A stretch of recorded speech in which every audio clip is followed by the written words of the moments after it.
ICC যদি team hotel পরিবর্তন করে না দেয় সেক্ষেত্রে নিজেদের খরচায় পাকিস্তানের যে টিম হোটেলটা আছে আইসিসির পক্ষ থেকে দেওয়া সেইটা আসলে তারা পরিবর্তন করবে এবং পিসিবি আসলে সেই খরচটা আসলে বহন করবে। ক্রিকেট পাকিস্তান এমন একটা খবর প্রকাশ করে এবং গতকাল যখন সাংবাদিকদের সঙ্গে কথা বলছিলেন বাবর আজম, তিনি তখন বলছিলেন যে এই যে সুযোগ সুবিধা লজিস্টিক এই যে ব্যাপারগুলো আছে তিনি আসলে এগুলো নিয়ে কথা বলতে চান না, তিনি আসলে এগুলো ভাবতেও চান না। এই ব্যাপারগুলো আসলে বোর্ড দেখবে বা বোর্ডের যে লজিস্টিক ব্যাপারগুলো আছে তারা আসলে এগুলো দেখবে। তার কাজ হচ্ছে ক্রিকেট খেলা, পারফর্ম করা। তিনি আসলে এগুলোতে আসলে মনোযোগ দিতে চান। তিনি এখানে মনোযোগ দিতে চাইলেও তার কথায় যে একটু আসলে অসন্তুষ্টি ছিল সেটা কিন্তু আসলে বোঝা গেছে এবং এই ব্যাপারটা কিন্তু আসলে পাকিস্তান ক্রিকেট বোর্ডে আমলও নিয়েছে এবং আমলে নেওয়ার পরে পিসিবির পক্ষ থেকে মহসিন নাকভি তিনি আসলে আইসিসির সঙ্গে কথা বলেছেন এবং কথা বলার পর পাকিস্তানের যে টিম হোটেলটা নিউ ইয়র্কে যেটা দেওয়া হয়েছিল সেটা আসলে পরিবর্তন করা হয়েছে। কেন পরিবর্তন করা হচ্ছে, এর একটা বড় কারণ হচ্ছে যে যখন এই টুর্নামেন্টটা শুরু হয় তারপর থেকে কিন্তু এই যে লজিস্টিক ব্যাপার, নিউ ইয়র্কের উইকেট তো অবশ্যই আলোচনাতে ছিল তার সঙ্গে কিন্তু এই যে নিউ ইয়র্কের লজিস্টিক বা এই টুর্নামেন্টের লজিস্টিক বা অন্যান্য যে ব্যাপারগুলো আছে সেইগুলো কিন্তু আসলে বেশ সমালোচনা হচ্ছে। সেটা শুরুটা হয়েছে কিন্তু শ্রীলঙ্কাকে দিয়ে। তারা হচ্ছে লাস্ট তাদের যে প্রথম ম্যাচটা খেলেছে সাউথ আফ্রিকার বিপক্ষে, সেই ম্যাচের আগে তারা হচ্ছে প্রস্তুতি ম্যাচ খেলে তারা আসলে নিউ ইয়র্কে এসেছিল এবং সেখানে তাদের যে হোটেলটা দেওয়া হয়েছিল সেই হোটেলের দূরত্ব ছিল নাসাউ কাউন্টি ক্রিকেট স্টেডিয়াম থেকে 1 ঘন্টা 40 মিনিট।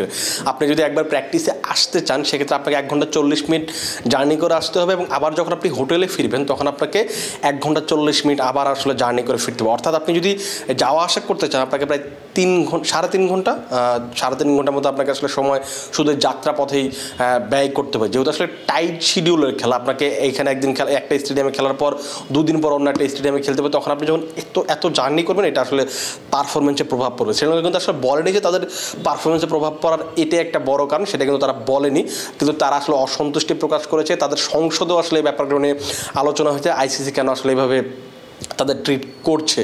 তাদের ম্যানেজার কিন্তু অবশ্য বলেছিলেন যে আমরা আসলে আইসিসিকে আসলে অভিযোগ করতে অনেক দেরি করে ফেলেছিলাম, সেটার কারণে আসলে আমরা হোটেলটা পরিবর্তন করতে পারিনি। তাদের যে ব্যাপারটা ছিল যে এর আগে কিন্তু আমাদের যখন তারা ইয়েতে আসে কি যেন বলে নিউ ইয়র্কে আসে তখন তাদের আবার ফ্লাইট বিলম্ব হয়, সেখানেও 7 ঘন্টা যায়। তো আসলে একটা হজবরল একটা পরিস্থিতি, সেইখানে যেন না পড়তে হয়, সেই পরিস্থিতি যেন না পড়তে হয় এবং এই যে জার্নি 3 ঘন্টা 3.5 ঘন্টার যে একটা জার্নি থাকবে সেইটা যেন আসলে পারফরমেন্সে প্রভাব না পড়ে সেই জন্য কিন্তু আগে থেকেই পাকিস্তান ক্রিকেট বোর্ডের পক্ষ থেকে আইসিসির সঙ্গে যোগাযোগ করা হয় এবং সেটা কিন্তু আসলে পরিবর্তন করে দেওয়া হয়েছে। নিউ ইয়র্কে তাদেরকে রাখার জন্য যে হোটেলটা ব্যবস্থা করা হয়েছিল নাসাউ ক্রিকেট স্টেডিয়াম থেকে, সেটা পাকিস্তানের যে টিম হোটেলটা সেটা আসলে 90 মিনিট দূরত্ব, অর্থাৎ 1.5 ঘন্টা দূরে। আপনি যদি আসলে পাকিস্তানের, যেহেতু তারা আজকে একটা ম্যাচ খেলবে, এরপর আবার তাদের নিউ ইয়র্কে 2টো ম্যাচ রয়েছে, 9 তারিখে ভারত পাকিস্তানের খেলা এবং 11 তারিখে তারা খেলবে হচ্ছে কানাডার বিপক্ষে। এই যে যেহেতু 2টো খেলা আছে এখানে, আপনি যদি আসলে বেশি জার্নি করে ফেলেন তখন কিন্তু এটা আসলে ওই যে পারফরমেন্সে প্রভাব পড়বে বা আপনি আসলে ভ্রমণ ক্লান্তিতে পড়বেন, প্র্যাকটিস করতে পারবেন না। শ্রীলঙ্কা কিন্তু সাউথ আফ্রিকার বিপক্ষে ম্যাচের আগের দিন প্র্যাকটিস করতে পারেনি। এটা কিন্তু যে দূরত্ব, ভ্রমণ ক্লান্তি, এই ব্যাপারগুলো একটা বড় ব্যাপার ছিল। তো পাকিস্তান যেন এই সমস্যায় না পড়েন, যেহেতু ভারতের সাথে তাদের বড় একটা ম্যাচ, তাদের আসলে রাইভালিটি আছে, চির প্রতিদ্বন্দ্বিতা আছে বা আরও যে ব্যাপারগুলো আছে, দেশীয় রাজনীতি, অনেক কিছুর ব্যাপার আছে, তারা আসলে এই ম্যাচের আগে এই পরিস্থিতিতে পড়তে চায়নি যে আপনি 1.5 ঘন্টা জার্নি করে এসে অনুশীলন করবেন, আবার 1.5 ঘন্টা জার্নি করে হোটেলে ফিরবেন। ম্যাচের দিন যখন আপনি আসবেন তখন আপনি ভোর 5টা বাজে হোটেল থেকে বের হতে হবে, ঘুম থেকে উঠতে হবে। তো এই ব্যাপারগুলো যেন না হয় সেই কারণে আসলে পিসিবির পক্ষ থেকে যোগাযোগ করা হয় এবং শেষ পর্যন্ত তাদেরকে আসলে আইসিসি হোটেল পরিবর্তন করে দিয়েছে। বর্তমানে এখন তারা যে হোটেলে থাকবে নিউ ইয়র্কে আসার পর, আজকে ম্যাচটা খেলার পর যখন তারা নিউ ইয়র্কে আসবে, এইখানে যখন থাকবে সেখানে তারা মাত্র এই নাসাউ ক্রিকেট স্টেডিয়াম থেকে মাত্র 5 মিনিটের দূরত্বে একটা হোটেলে থাকবে। অর্থাৎ এখন কিন্তু আসলে আপনি চাইলে ঘুম থেকে উঠে তাকাবেন, তখন দেখবেন যে আপনি আসলে স্টেডিয়াম দেখতে পাচ্ছেন, এরকম একটা পরিস্থিতি কিন্তু পাকিস্তান টিম রয়েছে। এখানে যে আরও যে বাকি টিমগুলো রয়েছে সাউথ আফ্রিকা এবং ভারত, তারা কিন্তু আসলে 10 থেকে 15 মিনিট এইরকম দূরত্বেই হোটেলে আছে। সেটা কিন্তু আসলে খুব ভালো জিনিস এবং ভারত পাকিস্তানের যে ম্যাচটা থাকবে সেখানে কিন্তু একটা বড় নজর থাকবে। এই যে বাংলাদেশও কিন্তু এইখানে একটা ম্যাচ খেলবে 10 তারিখে সাউথ আফ্রিকার বিপক্ষে। বাংলাদেশকে কিন্তু এরকম একটা পরিস্থিতিতে পড়তে হতে পারে। এখন যেহেতু বাংলাদেশ ডালাসে আছে 8 তারিখে তারা শ্রীলঙ্কার বিপক্ষে ম্যাচ খেলবে। 8 তারিখে ম্যাচ খেলার পরেই কিন্তু তাদের আসলে নিউ ইয়র্কে আসতে হবে। আপনি যদি দেখুন 9 তারিখে একটা ফাঁকা শিডিউল আছে, সেই দিন হয়তো আসতে পারে। সেই দিন যদি আগের দিন যদি রাতে আসে, তারা যদি সেই দিন অনুশীলন করতে চায়, সেই ক্ষেত্রে কিন্তু তাদের এই কাছের কোনো হোটেলে থাকতে হবে, তাদের কোনো ব্যবস্থা করতে হবে। আইসিসি আসলে বাংলাদেশে কোন হোটেল বরাদ্দ করেছে সেটা আমরা এখন পর্যন্ত জানি না।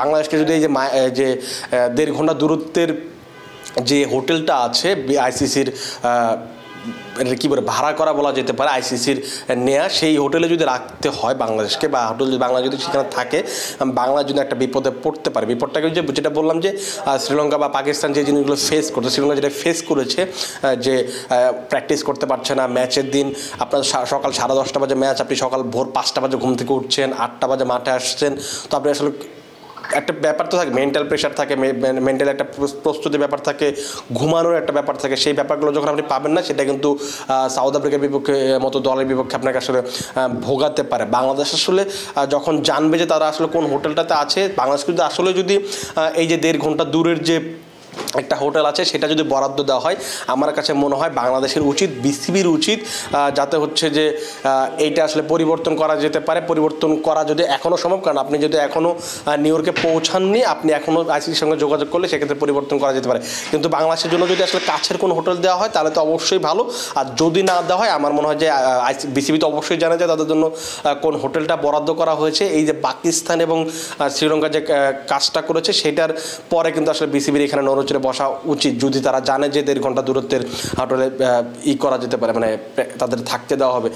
এইটা কিন্তু একটা প্রভাব পড়তে পারে, কারণ আপনি জানেন যে এই টুর্নামেন্টে সবচেয়ে বেশি বাংলাদেশে আসলে ভ্রমণ করবে, কারণ যেহেতু এই এখন বাংলাদেশ প্রথমে একটা ডালাসে একটা প্রস্তুতি ম্যাচ খেলা কথা ছিল, সেটা বৃষ্টির কারণে পরিত্যক্ত হয়ে গেছে। তারা তারপর নিউ ইয়র্কে আসে ভারতের সাথে প্রস্তুতি ম্যাচ খেলার জন্য, সেটা খেলে আবার তারা ডালাসে গেছে প্রথম ম্যাচটা খেলার জন্য, শ্রীলঙ্কার বিপক্ষে 8 তারিখে খেলবে। এরপর আবার তারা আসলে নিউ ইয়র্কে আসবে, সেখান থেকে কিন্তু তাদের আবার ওয়েস্ট ইন্ডিজ যেতে হবে, তারপর অনেক জার্নি করতে হবে। আপনি যদি আসলে ম্যাচের আগের দিন এরকম জার্নি করেন, সেইটা কিন্তু আসলে এমনিতে বাংলাদেশের এখনকার যে পরিস্থিতি, সেটা কিন্তু খুবই বাজে পরিস্থিতি।